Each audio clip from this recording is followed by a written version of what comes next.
Thanks for listening to Sex with Emily. On today's show, I'm joined by associate producer Jamie, and we're talking sex, relationships, and everything in between. Topics include specific tips to take breast play to the next level, recognizing relationship anxiety and how to manage it and move past it, ups and downs of the male refractory period, and moving from being a pleaser to actually owning your pleasure. All this and more. Enjoy the show. Look into his eyes. They're the eyes of a man obsessed by sex. Eyes that mock our sacred institutions. Bedroom eyes, they call them in a bygone day. Hey, Emily, you got a boyfriend? Because my man E here, he just got his heart broken. He thinks you're kind of cute. A girl's got to have her standards. Oh, my. Do women know about shrinkage? Isn't it common knowledge? What do you mean, like laundry? It shrinks? Can we not talk about sex so much? Are you kidding me? Oh my God, it feels so good. Being bad feels pretty good. But you know, Emily's not the kind of girl you just play with. You're listening to Sex with Emily. We're talking about sex, relationships, and everything in between. For more information, go to sexwithemily.com and check out all of our amazing content we put up every day. I'm very proud of that fact. Our blogs, and subscribe to the podcast. That really helps us, and I'm so glad you're all here today. Thanks for listening to the show. We've got a fun show today, and I've got a fun person sitting here with me, Jamie. Hello. Hi, Jamie. You all know Jamie. Jamie's with me for 2 years. We just had our 2-year anniversary here at Sex with Emily. We take that very seriously. Yeah, I can't believe it. It's been great. She started as a little intern. Mm-hmm. I've gone through the ranks, you know, from intern to part-time to full-time. Yeah, and it's been amazing to watch you grow and change. I feel like you are really just like killing it right now. And I'm so impressed and grateful for your time and your energy and chillness and always making me laugh. Oh, yeah. I love you so much. I love you too. So I'm glad you're sitting here with me today because we've got a lot to cover and I want to talk about you and your experiences. But first, let's talk about our October contest because October is not over until it's over. So I know that it's a big month, Halloween. Jamie did a super cute video. It is really cute. It's on the website, so you can definitely check it out. It's our sexy tricks and sexy treats. Exactly. You want to explain the contest? Yeah, so basically, we're taking Halloween back for the adults. Like, you know, kids love it. There's candy. They get to go around and all that stuff. But, you know, there's also an adult side to Halloween. We dress up sexy. We tap into, you know, sides of ourselves that we, like, don't usually during the year. So when we mean by like tricks, like, okay, so do you have like a go-to move that you like know like makes every person you've been with go crazy? It makes you go crazy. Do you have a position that you're like, this is a great position if you need like G-spot stimulation or if you need, you know, P-spot stimulation or what have you? And then treats. So like, do you have like a pair of lingerie that you always like to wear? Yeah, like is there a sexy lingerie that you want to put? I was thinking about that the other day because I had a date and I was like, oh, I haven't had that. I'm like, which underwear do I feel? Nothing that I was having sex, so what makes me feel the sexiest?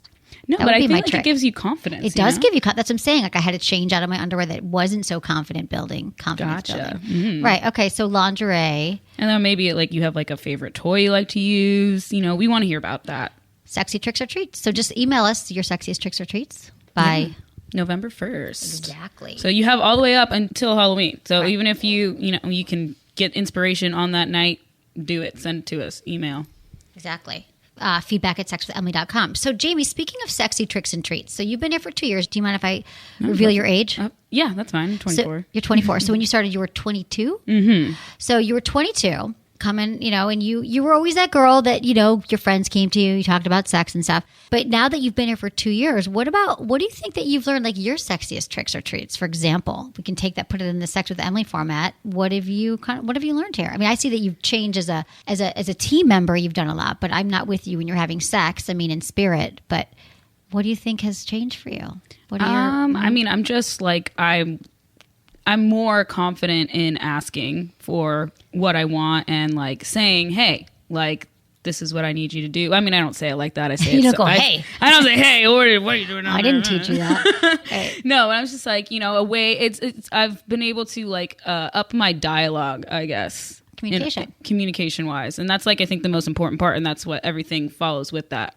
Also, I like to say, for me personally, I love being on top during sex, and I've learned, you know, to really like use my PC muscles and clench and grind, and that's how I can get my G-spot orgasm, even if the dude I'm with is not up to par. Okay, up to par meaning like he's not doing much to help me out. So talk to me about that for a minute. Was that something that you did before, or you learned that kind of here through clench? Because it is true, women don't realize that those muscles that contract your Kegel muscles, those PC muscles, the same muscles that you use when you stop and start the flow of urine, that's how you locate them, that those are actually the same muscles that contract when you have an orgasm. So when you're having sex and you tense and relax those muscles. Mm-hmm. Yeah, no, I never before had really...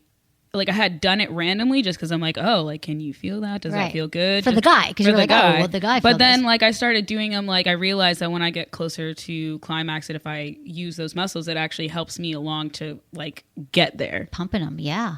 And I didn't do that before, but then, you talk about it a lot of different things with that, and it works out for me pretty well. I'd say it's pretty well. I love that. So you're able to have more orgasms then frequently with a partner. Yes. Exactly, which is great. And I've always liked sex, but I've always been a pleaser, which is, I still like to be a pleaser, but now I'm I'm going to get mine too, for sure, especially because I'm single, so I have a lot of casual encounters. Yeah, mostly. Mostly. Yeah, you've had dabbles. I dabbled in emotions, and I don't necessarily like it that much. I do when it's good. So this is something that I kind of feel like it's changed, but then I also know that sex education is not where I want it to be yet. But just like you, I was a pleaser, and I know that talking to younger women now, and women of all ages, that we still somehow are socialized that it truly is about the man's pleasure or your partner's pleasure and not about us. And I think we do that in so many areas of our life, that we're pleasers and we're caretakers and we're nurturing, which is part of being female. And I understand that. But when it comes to sex, I mean, I just love that was something that you were able to take away. It's not that we're not pleasing the men. That's very important to our partners, but that we also have to take care of ourselves. Yeah. And I feel... people will email in and say oh, is this selfish of me? And it's it's not selfish to know what you like. All of a sudden it's not all about your partner. It's also about you. It's supposed to be about each other, about your own experience together. So, I'm always no, it's not selfish at all. In fact, it's just equality. That's what it is. Equality in the bedroom and equality in the world. Well, we're getting there in the world. It's almost like if you're playing sports with someone, a guy, you're playing tennis, you're I'm just going to let him win. Would you do that? No, it's about both of you. I'm so competitive. Right? Exactly. You wouldn't do that. Why would you do it in sex? I'm just going to not really hit the ball over the net right now. I'm just going to have him do his thing. So that's great. You've gotten a boatload of treats here at Sex with Emily. So what are your favorite accoutrements during sex or just in your whole sexual life? It could even be masturbation. I know you've got every toy and product on the planet. Yeah. You probably had to get a second home for them, but is there anything that you're after 2 years, this is my go-to favorites? Yeah, well, I mean, masturbation-wise, the womanizer, always. The lips, we talked about this, the lipstick. It literally lives under my pillow. It does. Which one? The one I sleep on. No, not your... No, your mom's pillow. Which womanizer? There's so many, but they're all sort of the same. Well, yeah, okay, so I've graduated. I've had almost every version of the womanizer, and whenever I get a new version, I kind of leave the other one in case I don't charge the current one I'm using. I'll use the other ones as backup, but I use the to go all the time. I mean, it's the lipstick one. It looks like the to go. Yeah, it's smaller. So it's the cute. Lipstick one. It's really easy to clean, which I also like, and the silicone tip is a little bit deeper than the other ones, so I feel it covers the clitoris a lot better. Right. Good. Yeah, I agree. But then sex-wise, I've only used a couple actual vibrating toys during sex. I really liked the Pivot from WeVibe, which is a penis ring. Oh, it's so good. It vibrates. It's really great. Especially because like I said, I like to be on top and grind. It's perfect for that. It is perfect for the grinding. Yeah. But it vibrates. It's cool. Does. One size fits all. Yeah. Use lube though. Obviously. You have to use lube. Yeah. And then I've also used the G-Vibe Mini. But I started out using it during oral sex that I was performing. Oh, right, because you could kind of... It's because it's shaped, the way it's shaped, it kind of looks I want to say a wishbone in a way. Right, uh-huh. It bows out, so it's circular at the bottom, but then it bows out, so it's kind of when you put your hands up you're shrugging. Right, exactly. So if you just use that to stroke the shaft while you're performing oral sex, On a low speed. Guys, yeah. Don't you find that your partner's penis is like that? Yeah, like a lot. Yeah, the vibrations feel good. That's cool. And then lubes. I know we've had lubes for days. Is there a lube? I just kind of grab I kind of try them all out. Yeah. What I like, but it's always Joe, but I've got so many. Yeah, I really like the watermelon H2O one that they have. Yeah. But then they have like, I tried it. I haven't used it during sex, but definitely I've tried it during masturbation. It's like they have this clit stimulant. I think it's called like Arctic or something like that. The cool one. Yeah. So it's a cooling sensation. It's like a buzzy feeling. And it's cold. And then when you use your vibrator, it's like intensifies that. That just turned me out. That just got me like, yeah. It's really good. No, like sometimes I'm like, I literally like take a break, make a sandwich, go back to masturbating. I have days like that too where I'm like, I just can't stop. I just keep having orgasms and then I don't leave the house. That's fun, Jamie. That's lots of tricks. Okay, so Jamie, I just love you and we're just all grateful that you're here. So thank you for sharing that. That's so sweet. I love being here. I really do. I love this job. So glad. Yay, you're awesome. And now I want to ask you the 5 quickie questions. Oh, no, I'm being put on the spot. Here we go. On the spot. You didn't know I was going to ask you. Okay, Jamie, what's your biggest turn on? Humor and biceps. Okay. Biggest turn off? Cockiness, overly cocky.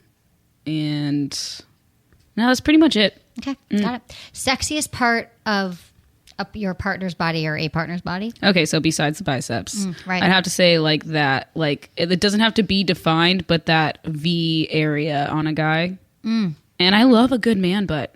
A good man butt. Good man butt. Do you play with the butt, like grab the butt? Oh yeah. Love grabbing the butt. Yeah. I did not know this about you. Okay, what's the one thing you wish you could tell all your future partners about your body and your needs? I know that some people would think that, of course, my breasts would come into play during sex a lot, and they do sometimes, but like guys don't spend very much time on them. And like, preach. Like literally, dude, if you spend like a good even 3 full minutes on my nipples, like you don't even have to touch my clit. Exactly. It's like a hack. No, it is really. And Jamie's got amazing breasts, so I want to nuzzle. I want to nuzzle your breasts. We were doing our 2-year anniversary. You guys can check it out on Instagram. We did some fun pictures, but like, you do have a great rack. How do they not? I mean, it's like I don't really. Mine are like I can see. Not that I want them to skip over it, but just they're there. But yours are like I don't know. Oh, I think guys are they're more lately. More guys are into the butt now, right? But also, I think it's just kind of like they're like, oh, like they're visually pleasing, but I don't think they really know like what to do. So what would you tell them? How would you describe what should a man do? And now, again, every woman's different, but let's take your breasts, for example. If that guy spent 3 to 5 minutes on your breasts, how would he approach those breasts? I mean, you just start obviously be with making out, move down to the neck area, go down a little bit, and then you can suck on them, use your tongue, flick it around. But let's be specific though, because if we're saying that guys don't know, and I agree with you, now that you guys, and this is not bashing men, it's just I think it's confusing. I think they're do I grab it? Do I twist it? So with his hands, with his mouth, you can start with maybe your hands on one and your mouth on the other. Yeah. Be very delicate and use just 2 fingers, your thumb and your index finger. That's what it's called, right? Okay.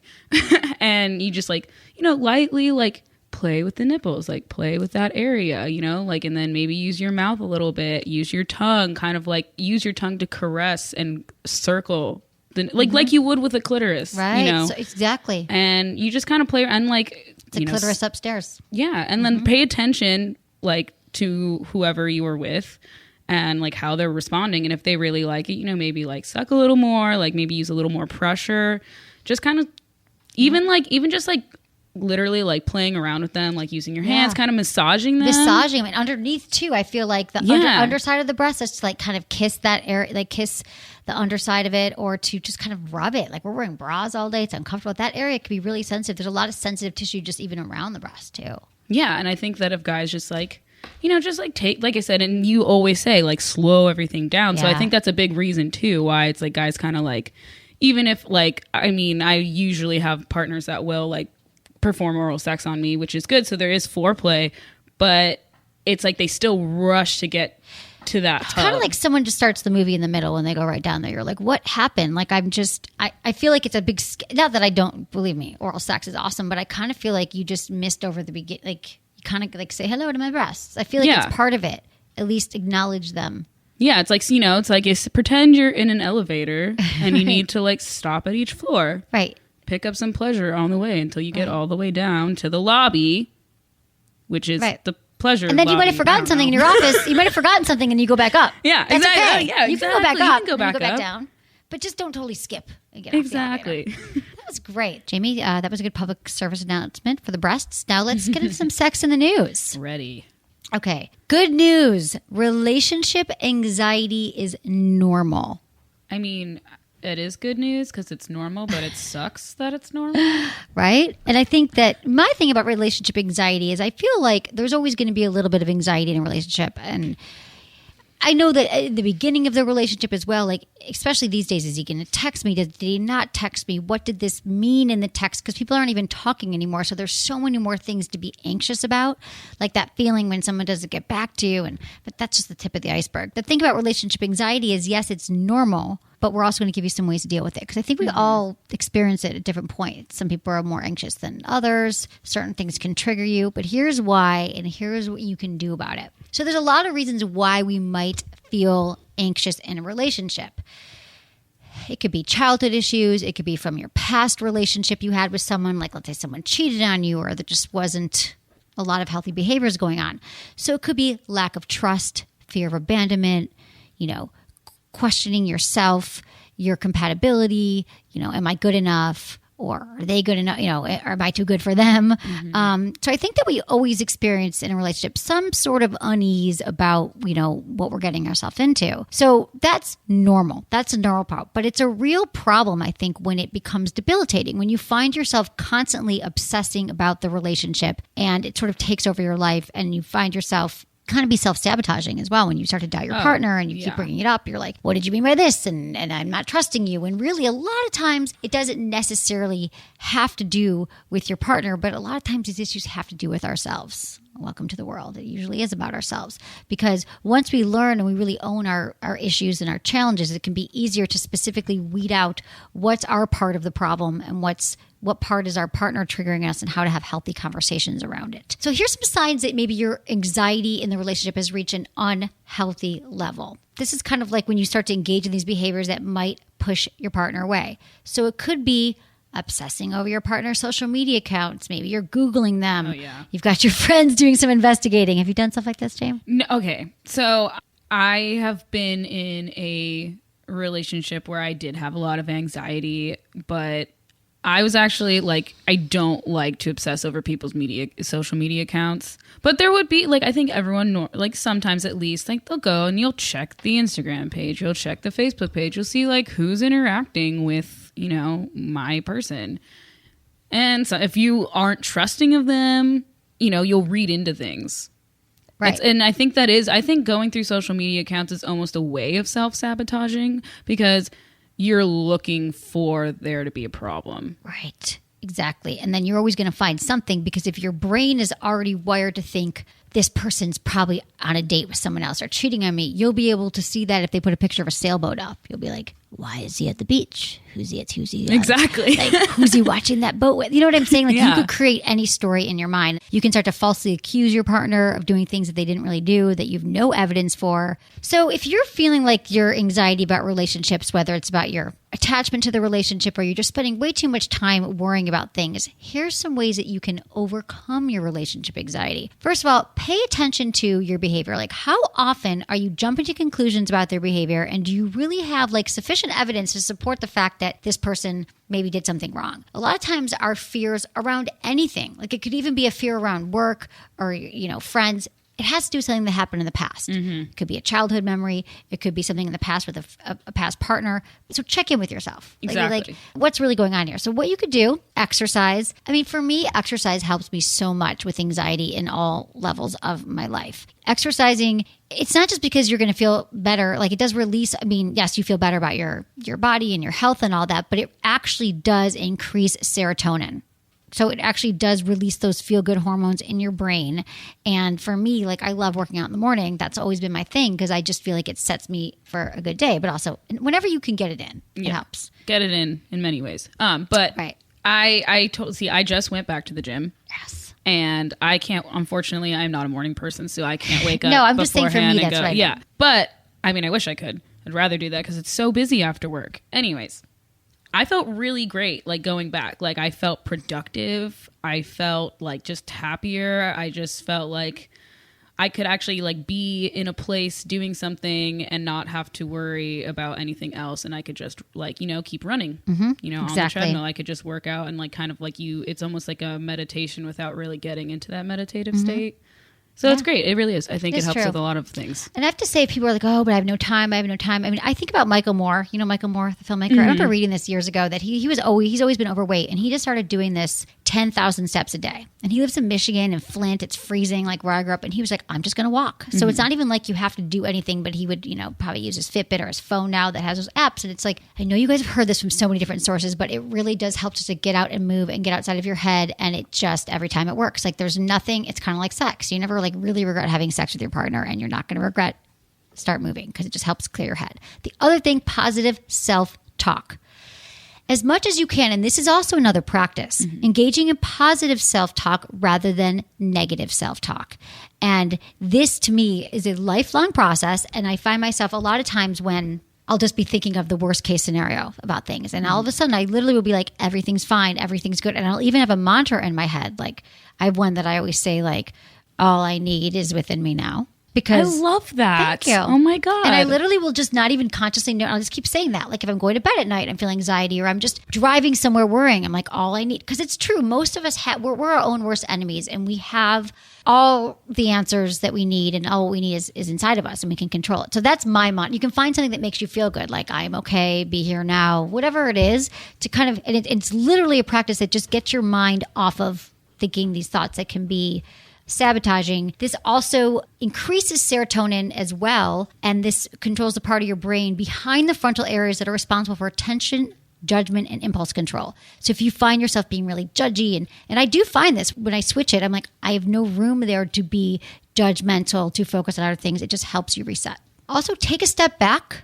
A lot of times in the moment when we make impulsive decisions, that's what can make us feel anxious. If you step back and you think, you know what, maybe I'm not going to do this right now. Like, even if it's like picking up the phone to check your partner's Instagram account, or to send a text to somebody that's an angry text, like they say you should always sit on it. I believe that. Take a step back in the moment if you're feeling like, you know, right now I don't think I'm in the healthiest place to be doing things. Just take a step back, think about it, pause. Also find ways to relax. All right? How do you relax, Jamie?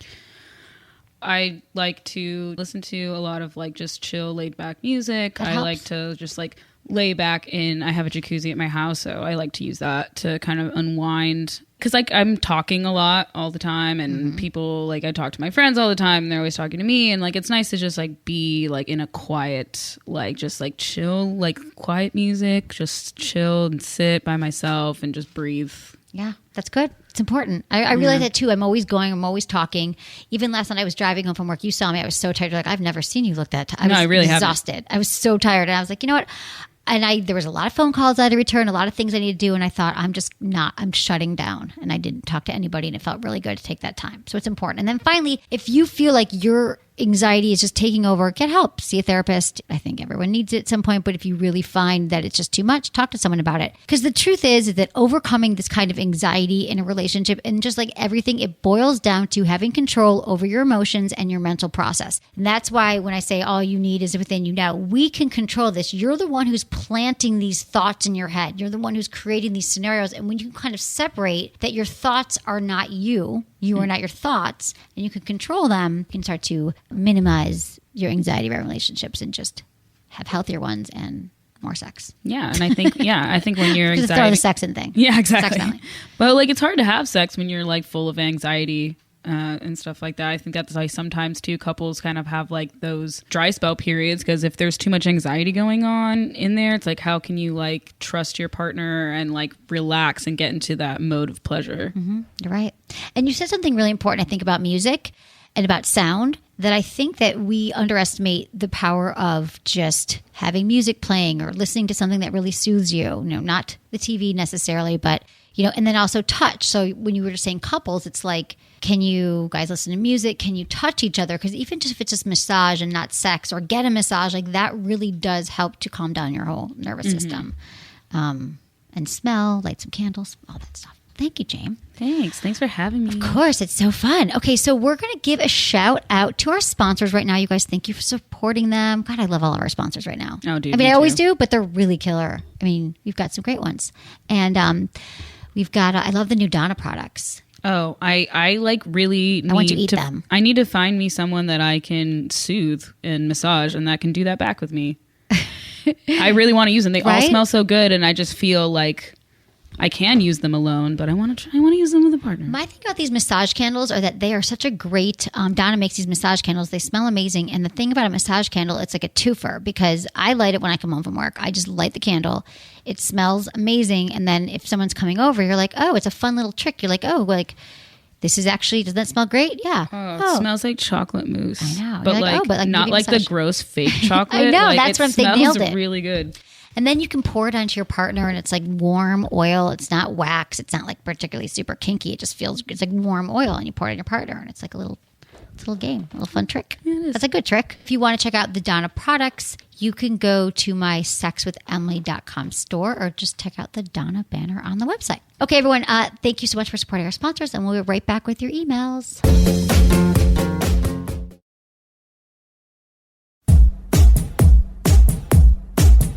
Emails. Yes, I like these. I know. If you have a question you want me to answer on the show, that's amazing. Text your questions to 797979, and then you just text Ask Emily. It has to be one word to 797979.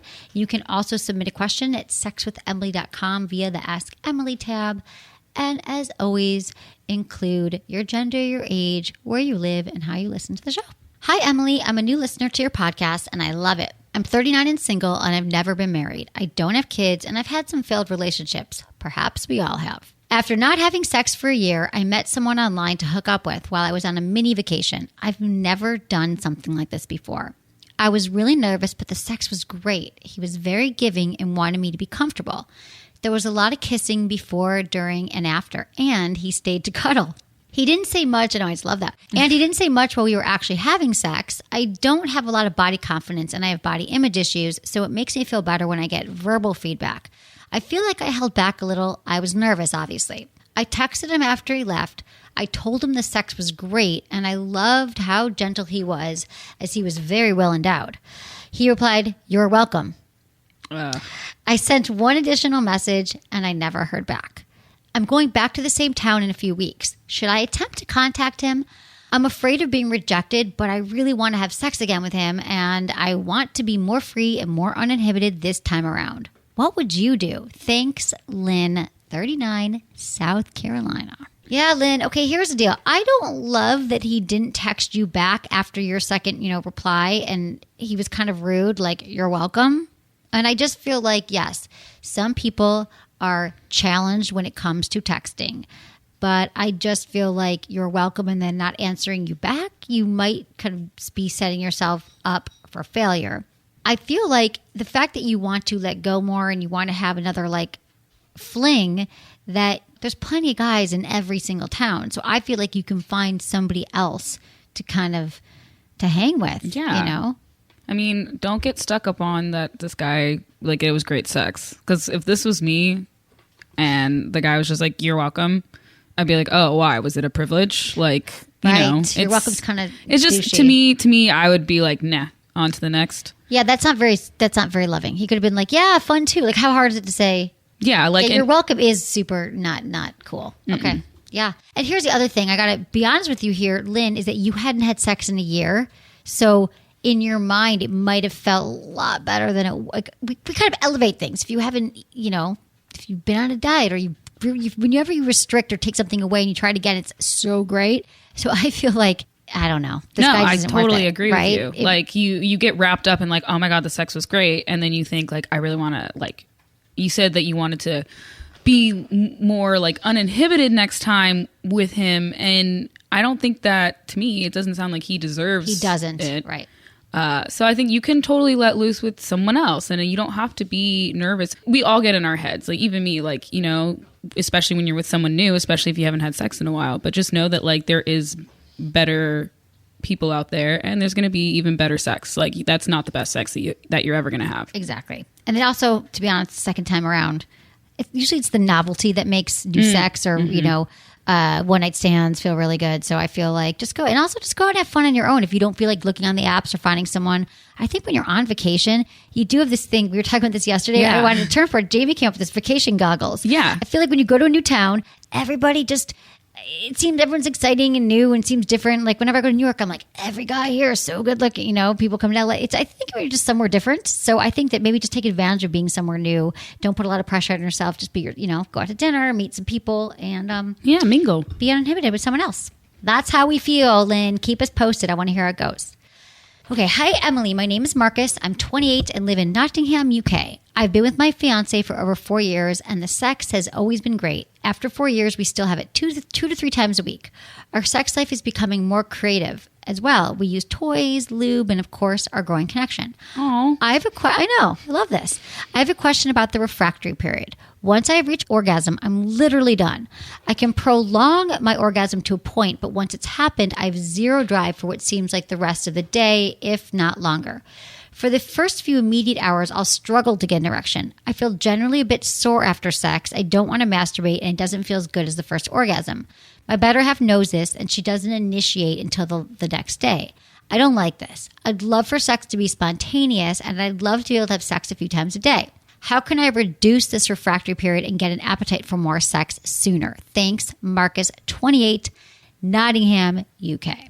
Here's the thing, Marcus. Everyone's different when it comes to their refractory period. Typically, men, in their 20s, they have kind of a faster refractory period. But there's a lot of things that comes into play, like your age, diet, health. Are you on meds, exercise? Are you drinking, taking drugs?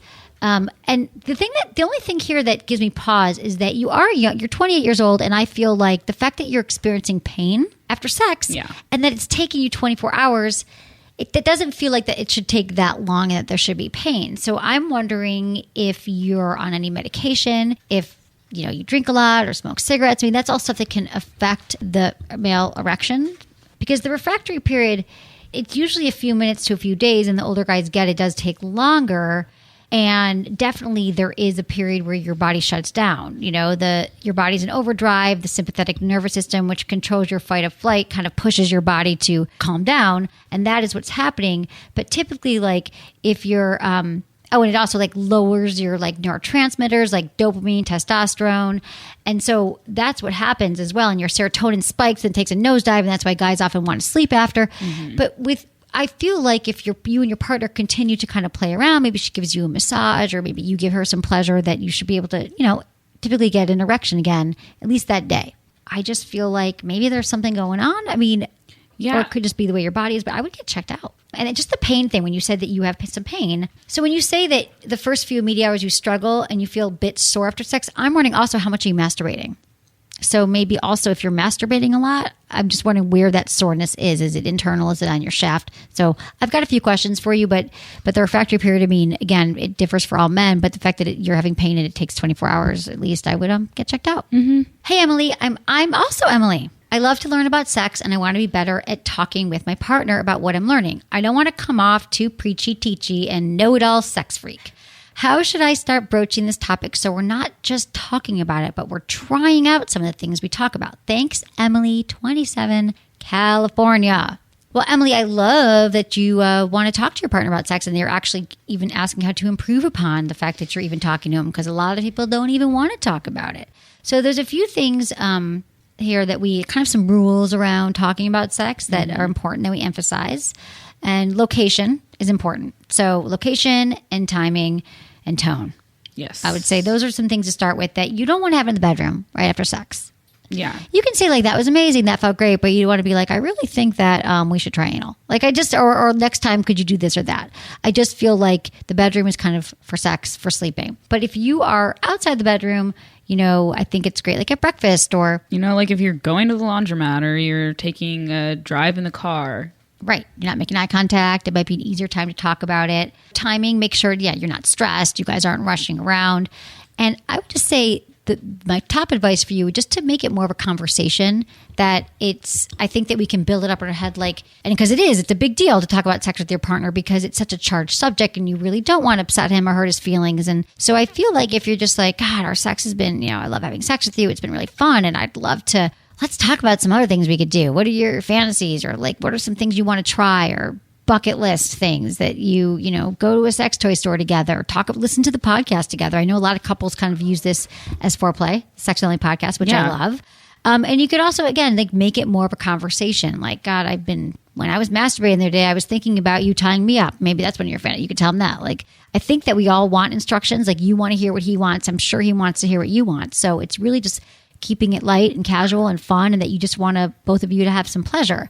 And also, talking about sex can kind of lead to spontaneous sex. Yeah, because maybe it'll turn your partner on. You never know. And you could even just be like, hey, like I was reading this article and it said, all these different these tips to starting like anal play, and I kind of got me turned on. I was thinking maybe we could try something like that. You could just say something like that, like, oh, I just saw it and it was fascinating and I kind of got turned on. And he might be like, oh, okay, like I had no idea. Yeah, let's try it, you know? Yeah, I feel like since you've been having casual sex lately, do you have any good any examples about how you've kind of brought things up lately, Jamie? I mean, like if I've seen the person more than once and I want to try something else, or I want them to do certain things, like I'll be like, oh, you know how last time like you touched me like this, or you spent more time like using your mouth and your hands, like when you went down on me or something, like that I really liked. You should do more of that. Like I would like that. Were you like at dinner or something, or were you? No, we were just chilling. We were just watching TV. Right. You're like, just chilling on the couch. That's how you do it. They're like, thanks, noted. It was casual. And he's just like, oh. And he probably did that, right? Yeah. And then like, I mean, and the thing that you have to remember too is that it's not like a one time and then he's going to get it kind of conversation. Right. Like you have to like reiterate it. Because I mean, even me, like people are like it's even like making plans with someone, like, hey, we should totally go out to dinner, and you're like, yeah, we should. But then if you never talk about it again, are you really going out to dinner? Right, exactly. And you don't confirm the plans, you don't set a date, exactly. So I think that we think that, well, I've talked to him about it, or I've talked to her about it, I've let her know. Once does not count. It does not. No, people don't change that quickly. Good points. Hi, Emily. I love your podcast. I recently just started dating again. After a year of swearing it off, I've met someone and we've hit it off. I'm very self-conscious because I'm prone to vaginal bacteriosis and yeast infections. The idea of having someone touch me down there, even when I don't have an infection, scares me so much I don't want to have sexual contact with anyone. How do I regain my confidence sexually and emotionally? I don't want to push this guy away before even giving us a chance. Thank you, Julina, 28, Seattle. That is a really good question. And so I'm wondering, do you know what has been causing your infections, your yeast infections and your vaginal bacteriosis? Because there's a lot of different things that could cause that. It could be like the birth control pill could cause that. Or oral contraceptives can cause that. If you have a lower immune system, if you've been taking antibiotics, if you've been wearing too tight of clothing, that's why cotton underwear is really important. I think we're all about these tight clothes these days. Like even like exercising a lot with like tight pants can do it. So I'm curious if you found out what it could be. Like so reducing moisture down there. So that's just, I mean, I'm assuming you've gone to your doctor and you've gotten help with that. So I would say that you got to just get back on the horse here, start having sex again, and realize that like now that you probably know what to do to prevent it, or you've gotten some more information from your doctor, that it's not as much of a risk or a fear perhaps. Yeah. And then I'm wondering like what it is that she's scared of. Is she scared of feeling gross to her partner or gross to herself? Is she scared of them causing another reaction? Right. Good point. Like, do you feel like you still have, because bacteriosis can have like a certain scent to it. Yeah. And it doesn't smell great, you don't feel that great. So good point. Do you feel like you might have one and you don't know? Or do you feel like you're going to catch it again?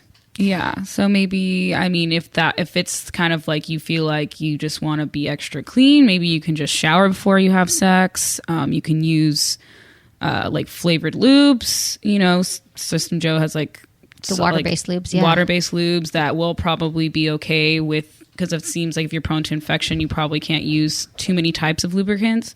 Like Joe's Agape, you can use that. That's really good. It has a lot of like natural ingredients, and it's supposed to be for very sensitive people. So maybe that'll help. It just kind of depends on what is scaring you about these things. But it's like if you don't have an infection, then you should just just get yourself in the mood. Maybe you need more arousal and that will get you in the mood, and maybe you won't be as scared. Because if you don't have anything at that moment, then you're fine. Like you're not going to they're not going to be grossed out. Like you're going to be totally cool. And it's not even something that you need to share with your partner. I would not share it with them. They don't need. It's not like They it's don't need to know. STD. They don't need to know that either. And I think that's a good point. Don't rush into sex. Also, Julina, if you're not ready yet, it's okay just to kind of go out with some guys and kind of fool around, do some foreplay, make out. We just gave you some great breast to have just don't. I don't want to push you to do anything until you're ready. But I do feel like if you're aroused and turned on, and you're with a partner that you trust and you feel safe with, that you're going to get your confidence back slowly. So right now you haven't even broached it yet because it's been a while since you've had sex. If you practice self-care and you are communicative with your partner and you really don't push yourself to go beyond where you're comfortable, that you're going to be okay here and your confidence will come back. Mm-hmm. Make sure you pee after sex. That's just always important. Yeah, pee after sex. Pee before sex. Yeah, just like... It's all important. Just in case. That's my other tip. When you say you don't want to push the guy away before giving us a chance, then just take it slow. You're going to know when you're ready. No matter what age, no matter where you're at, a lot of us just rush into sex because we feel like we should. And I just would like to kind of just let you guys know that we all have a choice, and that the getting to know someone and the build up towards sex over a few weeks or a few months is totally okay, and actually can be really, really hot, and you're getting more information about the person that you're with. And I think that the more time that you're with someone and you get to trust them and get to know them, that this might not be as much as an issue for you, Julina. Well, yeah. Thank you, Jamie. Thank you. Happy 2 years. Thank you. I love you. Thank you for everything. Jamie's also, she does videos. All the blogs on the site are killer. Jamie manages the writers. She writes blogs. We've got some great things up there. So yeah, the blogs are really cool. And let me know, email us feedback, how you've been liking the titles lately. Oh, Jamie kills it on the titles. Okay. I am dying. What was the schlong one? Oh, yeah. Please let's just talk about some of them. There is a blog about, it breaks down the anatomy of the penis, the different parts, like what feels good, all of that. And it's called Ain't No Schlong and Dance, a guide to the male member. That is one of my better ones. That was great. No, there's another. Every time I look at the website, I die. There's 5 tips for a hand job well done. I love it. 6-finger tips for better foreplay. Right. If someone gets that. I really like puns. Don't know if you guys can tell. You're punny and they're good blogs, so it's quality too. Yeah, there is really good information in there. So if you haven't been checking out the website, if you're, whenever you're bored, just hey, go get some few tips. You never know. It's good. Love it. Good work. Okay. Well, thank you. Thank you, everyone. Also, remember to follow us on social media because it's a good time there. We're doing a lot of fun giveaways, too. Like we said, you can find out more information there about the podcast and everything. It's all at Sex with Emily across the board. Instagram, Snapchat, Twitter, Facebook. And I love you all. Thanks to my amazing team, Ken, Jamie, intern Shannon. Thank you, Jenny, the latest member to our team, producer Lark, and Michael. And I love you all. Thanks for listening. Was it good for you? Email me, feedback@sexwithemily.com.